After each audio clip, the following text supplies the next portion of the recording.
Hello students, clear, complete और concise expression से आपका पर्सनल और प्रोफेशनल इंप्रूवमेंट होता है।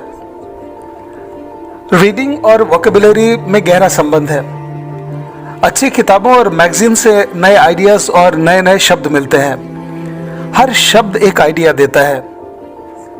If you have been reading stimulating books and magazines, you are no doubt encountering new ideas and new words. I suggest you read non-fiction books and articles. Hunt for new expressions. पास में पैसे होना या ना होना, इस बात को express करने के लिए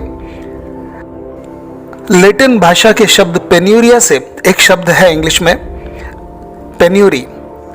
पेन्यूरी मतलब होता है अभाव, रुपए पैसे का पूरा अभाव।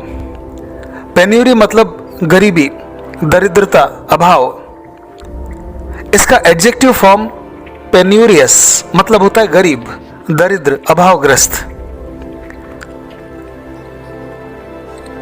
पेन्यूरी का एक सिनोनिम है डेस्टिट्यूशन। जो डेस्टिट्यूट लोग होते हैं वो भुखमरी के हालात में रहते हैं। यदि इसका विपरीत एक्सप्रेशन देखें, कम पैसों वाली कंडीशन का उल्टा अधिक पैसों वाली कंडीशन, इसको अफ्लुएंस कहते हैं। संपन्नता, समृद्धि, अफ्लुएंस। अफ्लुएंस में रहने वाले लोग, अफ्लुएंट परिस्थितियों में रहते हैं।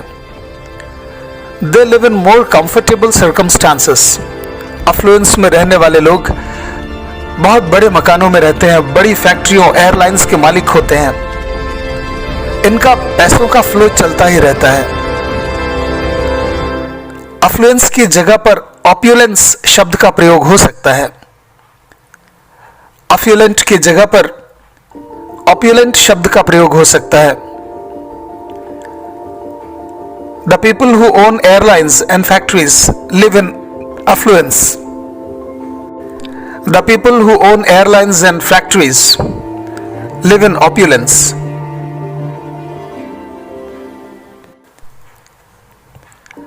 जब भी कोई नया शब्द मिले तो उसको पेन या पेंसिल से अंडरलाइन मत कीजिए। वो शब्द जिस संदर्भ में जो बात करते करते यूज हुआ है, उस संदर्भ, उस बात के सहारे उस नए शब्द का अर्थ निकाल लीजिए। जब आप एक शब्द का अलग अलग संदर्भ में यूज देखेंगे तो उसका अर्थ समझ में आ जाएगा और याद भी हो जाएगा। जब आप रीडिंग जारी रखेंगे तब ये होगा। एक शब्द नॉस्टैल्जिया, दो ग्रीक रूट वर्ड्स नॉस्टोस मतलब रिटर्न और एल्गोस मतलब पेन, इन दोनों शब्दों से मिलकर नॉस्टोस और अल्गोस से मिलकर बना हुआ एक शब्द है नॉस्टैल्जिया। शहर, संगीत, फ्रेंड्स, स्कूल, खेल के मैदान, ये सब एक समय बीत जाने के बाद याद करो। पुराना समय, पुराने लोग, पुराने गीत तो बहुत अच्छे लगते हैं। उनसे जुड़े अच्छे अच्छे अनुभव याद रहते हैं और बुरे अनुभव मेमोरी में कहीं खो जाते हैं। पुराने शहर, संगीत, फ्रेंड्स, स्कूल, खेल के मैदान, इनको दोबारा पालेने की तड़प नॉस्टैल्जिया कहलाती है। इसका एडजेक्टिव फॉर्म है nostalgic. Whenever I see my primary school group photograph, I feel nostalgic. इसी शब्द से निकला हुआ अगला शब्द है nostomania. Nostomania is a very strong obsession for the past. बीते हुए समय, छूटे हुए संगी साथी, पुराने संगीत की ओर एक सनकपूर्ण अट्रैक्शन। इसके लिए एक्सप्रेशन है नॉस्टोमैनिया। इसका ऑपोजिट वर्ड है नॉस्टोफोबिया, बचपन की यादों से डरना, पुरानी जगहों पर जाने से डरना। इसके लिए एक्सप्रेशन है नॉस्टोफोबिया। अपना वर्ड पावर बढ़ाने के लिए शब्दों का ओरिजिन यदि जान लिया जाए तो उनके अर्थ याद करने और समझने में आसानी होती है। अब कुछ शब्दों की बात करते हैं, साउंड्स की बात करते हैं। कैकोफोनी कहते हैं कर्कश, अप्रिय, बुरे साउंड्स को। ग्रीक रूट वर्ड है कैकोस, जिसका मतलब होता है बैड, हार्श और अगली। और फोन का मतलब साउंड। यही सफिक्स फोन यानी साउंड कई शब्दों में दिखता है। टेलीफोन मतलब दूर वाली आवाज, यूफोनी मतलब पसंद आने वाली, खुश कर देने वाली आवाज।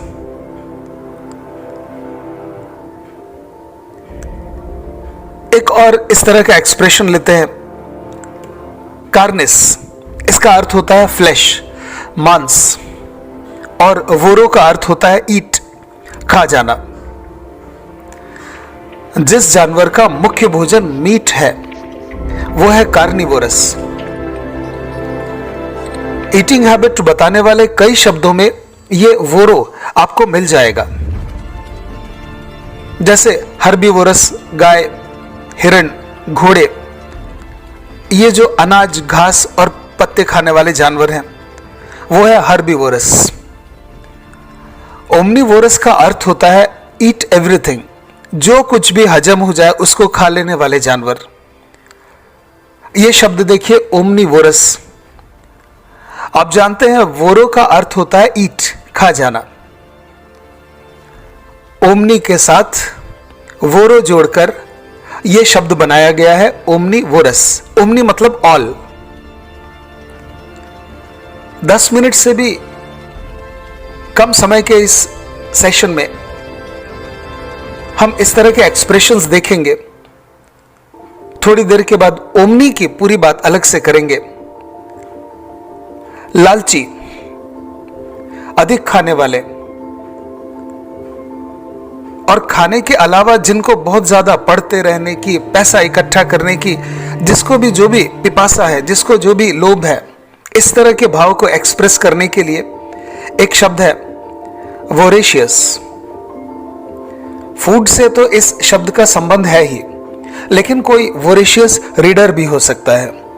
और हां, ओमनी की बात, हर शब्द एक आइडिया देता है, आपके सोचने का दायरा बड़ा करता है। स्ट्रॉन्ग वोकैबुलरी आपकी समझने की शक्ति बढ़ाती है। अपनी रीडिंग बढ़ाइए। हाँ, तो ओमनी को मिलाकर जो शब्द बना है, पहला शब्द है ओमनीपोटेंट। ओमनीपोटेंट का मतलब होता है सर्वशक्तिमान। ये गॉड के लिए, ईश्वर के लिए भी ये एक्सप्रेशन यूज होता है। राजा के लिए, जिसके हाथ में सारे पावर्स हों, उसके लिए भी ओमनीपोटेंट शब्द यूज होता है। ओमनी शब्द का प्रयोग करके और एक शब्द बना है ओमनीसिएंट।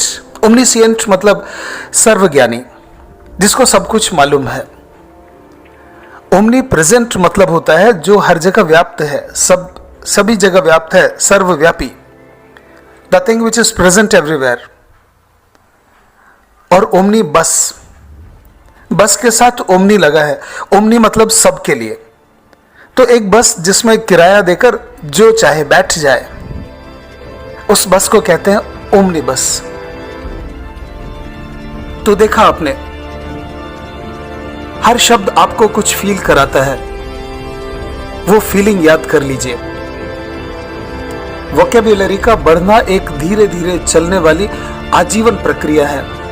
आपकी भाषा से जिस तरह के शब्द आप यूज करते हैं, उससे आपके बारे में बहुत कुछ उजागर होता है।